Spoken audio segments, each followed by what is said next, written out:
What's going on, guys? Hey, it's Steve Oatley with FreightTraining.com. I'm going to make a quick video today about factoring. Dreaded, awful, godforsaken factoring. Now, and I say that because I look online, and the reason why I chose to make this video is because I look online a bunch and I see a bunch of people that are like, hey, I'm curious about factoring, trying to get some insight on it. And then you get a bunch of people, why would you give up a percentage of your bill for money and blah, blah, blah, blah, blah, blah, blah. You know, it is what it is. And what I always try to say to those people is, hey, do you have a mortgage on your house? Yes, you do. Well, you could have saved the money and been able to finance your house yourself, but instead you got a mortgage and you're paying interest on that. It's the same thing as factoring. If you don't have the money to operate your trucking company, but you want to operate your trucking company, you need to make sure that you can survive while waiting the 30 days for invoicing. Therefore, you need to factor or take out bank loans or however you do it. So for this purpose, I'm just going to talk about the two main types of factoring. You have recourse and non-recourse. The differences are very simple. Recourse means that if the customer doesn't pay, they take that money from your escrow account, which is something that is pretty much only in those recourse scenarios. Now, what that means is if you are, say, just for easy math, say you're on a 2% factoring fee and then an 8% escrow or reserve, so meaning your advance 90%, they're going to hold back, say, $80 from a $1,000 load in escrow and then $20 for their factoring fee. So what that means is that you're going to get advanced $900, and then once the customer pays, you'll get the $80 back. So you just got to keep that in mind. A lot of times they don't word it that way, and you got to look at your contracts. A bunch of other things, like I always say, is check your contracts for all the line items. How much it costs for fuel advances, how much it costs for, if they even do fuel advances, most of them don't. What it costs for, ACH or same day or invoicing. Some of them have invoicing fees where they charge you $5 just to send an invoice if you don't do it yourself. So that's recourse. So recourse is good. You typically get a lower factoring fee because they're making money on the escrow and in the interest that you have during that time that money's sitting in escrow.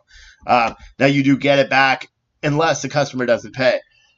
So if you work for 2 months and you build up a huge escrow of $2,000, and then you have a customer that goes belly up and you lose a $5,000 load, they take that $2,000 from you, but they also give you a bad debt reserve of $3,000 for the difference in that invoice. And what that ends up doing is, like, and I can only speak to one company because it's the only company I know. England Carrier Services, do not use them. That's my personal belief. England, you know why. Don't use England. And if you do, pay attention to your contracts, because what they do is, say you're on a 95% advance, 2% factoring, 3% reserve.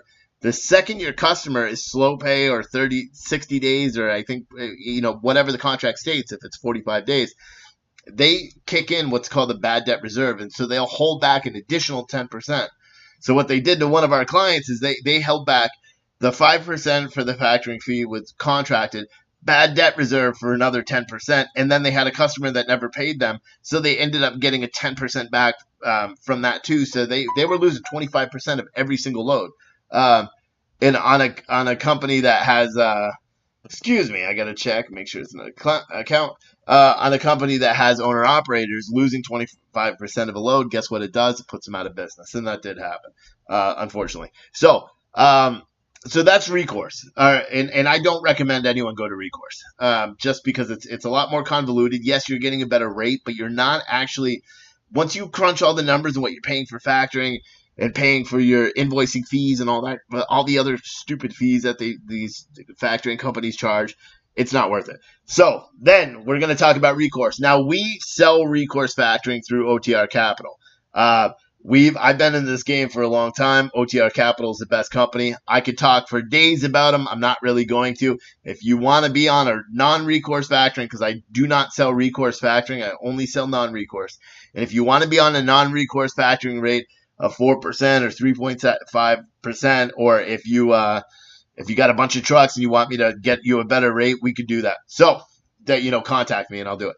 Anyway, non-recourse factoring is essentially a flat rate factoring. So if you're on non-recourse for 4% and you do a load for $1,000, that it's going to cost you $40 for your factoring fee. There is no escrow, and typically the reason why the factoring company or bank for that reason will take that risk is because they're being a little bit more diligent on their credit approvals, meaning you're not going to go work with broker A who doesn't have a really strong pay history. They're not going to let you work with them. Or they're not going to buy those invoices. So you still have the option of working with them directly yourself and waiting the 30 days to get paid.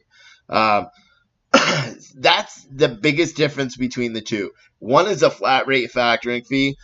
The other one is a fluctuating rate, meaning if your customer doesn't pay or you get money back at different times, you got to keep really close eye on your escrow and your reserves and your bad debt reserves and everything with the non-recourse. With recourse, with non-recourse, you don't have to worry about it because it's a straight factoring fee. You know exactly how much your invoice is going to be when you submit it. Instead of having all these different chargebacks and pullbacks, and you're going to get your full advance rate as soon as you submit that invoice.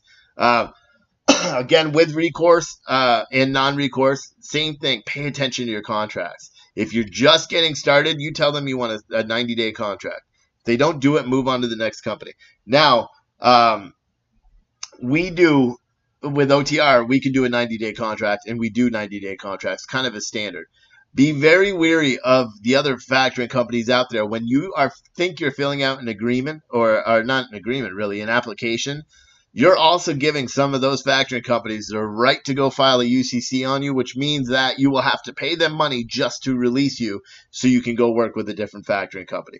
There are quite a few companies out there that do that, and it's the shadiest shit I've ever seen. So that basically means you're filling out an application to try to get their rate. All the while, they're saying, oh, nope, it's one paragraph in that agreement says, hey, you're also signing up with us at that moment.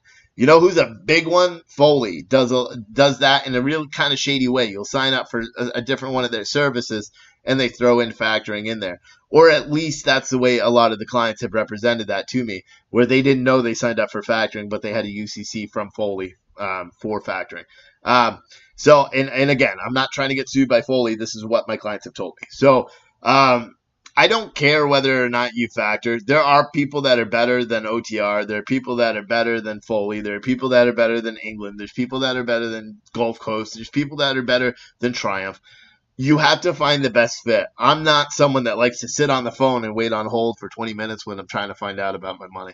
If I think I've got a deposit, if I submitted paperwork and I have to talk about that paperwork, I like to be able to get someone on the phone. From me speaking, OTR is that way. I'm able to talk, dial the phone, talk to my manager, and get the money back that way. Or get whatever the issue is handled. So my recommendation, go with whoever you want. You can click a link below or something if I put it on there to sign up for our factoring program, or you want to find out more, you can submit something. I think if you go to the findmefreight.com site and click on factoring, you can submit your information for factoring inquiry there. Again, go to freighttraining.com. We got a bunch of different training programs that are coming up. They're awesome programs. Our 6-week program starts next Monday, and there's still room. So if you want to join in that group, go for it.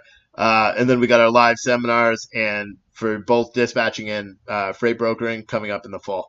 All right, signing off. Till the next video, I'm going to make it about 20 minutes.